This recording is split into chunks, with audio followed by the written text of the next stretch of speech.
Ritesh. I'm also a dentist. I'm an MDS doctor. So बड़ा ही हम concise way में basically आज बच्चों बात करेंगे. I will talk about MBBS abroad. As everyone dream of taking this degree in India also, but there are very good opportunities to take this degree from any medical foreign institution which is recognized by the WHO as well as the NMC. जैसे sir ने बताया कि NEET का exam है और ये जो exam है आपका कौन रेगुलेट करता है? National medical commission. So there are 5-6 main points जिस पे मैं बात करूंगा और ये बड़े की पॉइंट्स है अगर हम एमबीबीएस अब्रॉड से करना चाहते हैं. First of all on 18 November 2021 MCI जब डिसॉल्व हुआ, पहले मेडिकल कमीशन होता था और एनएमसी बना. नेशनल मेडिकल कमीशन कब बना? 18 नवंबर 2021 को. उसके बाद वेबसाइट है इनकी एक प्रॉपर एफएमजी की, जिसको हम एनएमसी की वेबसाइट भी कहते हैं. FMGL रूल्स एंड रेगुलेशंस बने. Now what is this FMGL? Basically जो student who is seeking to take degree from the foreign country will be a foreign medical graduate. This is the key point which you have to remember कि हम लोग foreign medical graduate बनेंगे and we have to follow the rules of national medical commission of India which was formulated in 2021. Now the second main point. अब अगर हम India में MBBS करना चाहते हैं, everybody knows 720 मार्क्स का नीट पेपर है. On an average अगर हमें प्राइवेट एमबीबीएस कॉलेज लेना है, गवर्नमेंट एमबीबीएस कॉलेज लेना है, तो जो मेरी रिसर्च है एटलीस्ट 550 के अराउंड हमें स्कोर लेना चाहिए फॉर गवर्नमेंट मेडिकल कॉलेज.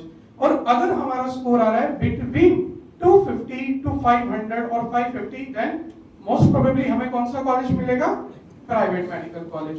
और प्राइवेट मेडिकल कॉलेज का fees structure everybody knows it start from about 70-75 lakh rupees and it crosses 1 CR. So अब जो अब्रॉड बच्चे क्यों जाते हैं? It doesn't mean कि किसी बच्चे का स्कोर 250 से कम है. मेरे साथ वो भी स्टूडेंट्स ट्रैवल करते हैं जिनका स्कोर नियरली 500 भी है.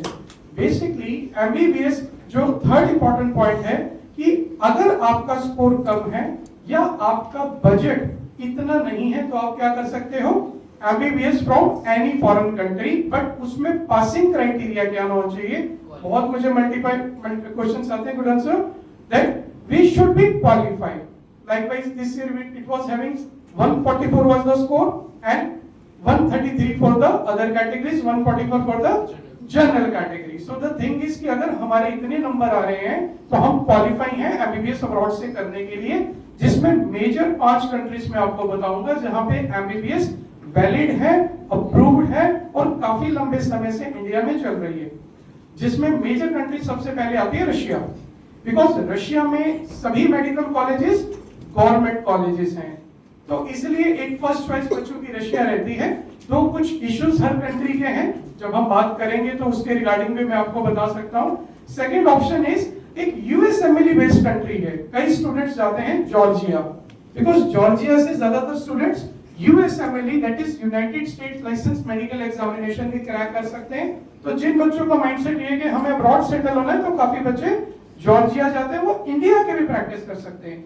थर्ड इंपॉर्टेंट कंट्री थोड़ा सा रीजनेबल अफोर्डेबल कंट्रीज है, like Kyrgyzstan, Kazakhstan, Uzbekistan. Even अभी रिसेंटली वियतनाम भी शुरू हो गया, पहले चाइना भी रहा है. जो मेजर पॉइंट्स आपने ध्यान रखने हैं कि उस कॉलेज में जो एमबीबीएस है वो कितने साल की होनी चाहिए? 5+1 ईयर की, like 5 years. But NMC says we should do a theory of minimum 54 months and 1 year of clinical internship or clerkship.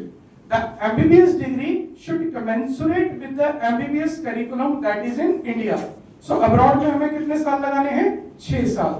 5 years of theoretical knowledge and 1 year of internship, clerkship from the same foreign medical institution. This is the key point. और फिर India वापस आने के बाद क्या करना होगा? Next का एग्जाम देना होगा, लाइसेंस एग्जाम देना होगा. और वो लाइसेंस एग्जाम 300 मार्क्स का होता है, साल में 2 बार होता है, जून में एंड दिसंबर में. एंड बिलीव मी, जैसे डॉक्टर मनप्रीत ने कहा, जैसे यूजी इंपॉर्टेंट है वैसे पीजी भी इंपॉर्टेंट है. सो यूजी में अगर आप फर्स्ट डे से एक ऐसा कॉलेज सिलेक्ट कर रहे हो जहां पर आपको किसकी प्रिपरेशन कराई जा रही है? एफएमजीई की, नॉट ऑनलाइन ऑफलाइन, तो वो एग्जाम फर्स्ट अटेम्प्ट में तकरीबन क्लियर हो जाता है। सो हमने 6 साल वहां लगाए, उसके बाद एफएमजी का लाइसेंस नेक्स्ट का एग्जाम क्लियर किया और फिर क्या किया, 1 ईयर की इंटर्नशिप और आपको करनी है। So it will be like near 7 and 7.5 years में आपकी एमबीबीएस अब्रॉड से कंप्लीट हो जाती है। And the last important point, afford कितना है, बजट कितना है। MBBS in the foreign countries start from just 22 lakh rupees, and these 22 lakh rupees will cover your entire 6-year course plus hostel plus food, Indian mess, Indian, because maximum जगह पर Indian mess available है। And last key point, आपका ये total 6 year का curriculum किस language में होना चाहिए, इंग्लिश में होना चाहिए। That should be in English. दो वो कंट्री अपनी लैंग्वेज सिखाएगी, 1 साल तो वो लैंग्वेज सीखने में भी लगता है, बट जो आपका लाइसेंस एग्जाम है और जो प्रॉपर 6 इयर्स का आपका एमबीबीएस है वो इंग्लिश मीडियम होना चाहिए। तो अपना दिल छोटा नहीं करना। द पॉइंट इज, ठीक है किसी बच्चे के बहुत अच्छे नंबर आते हैं तो इंडिया में एडमिशन मिल जाता है, अगर नहीं भी आते हैं तो अब्रॉड में मोर देन 100 इयर्स में तो रशिया से एमबीबीएस हो रही है। मेजरली 1993 के बाद जब सोवियत वो हुआ, अलग हुआ, तब एमबीबीएस ज्यादातर इंडियन स्टूडेंट्स कर रहे हैं। आप अब्रॉड से एमबीबीएस कर सकते हो, लाइसेंस ले सकते हो और फिर इंडिया में आके क्या कर सकते हो, पीजी, पोस्ट ग्रेजुएशन, और एल्स आप अब्रॉड भी सेटल हो सकते हो या यूएस एमएलई एग्जाम करके यूएस सेटल हो सकते हो। Even licensing exams of UK, Canada, Australia, New Zealand and even UAE. So this is the key point. So बाकी हम लोग बातचीत करेंगे। टोटल मैंने आपको बता दिया, इसमें कोई आपका कंफ्यूजन रहेगा हम एक बार वन-ऑन-वन इंटरेक्शन भी कर लेंगे। Thank you. सर एक क्वेश्चन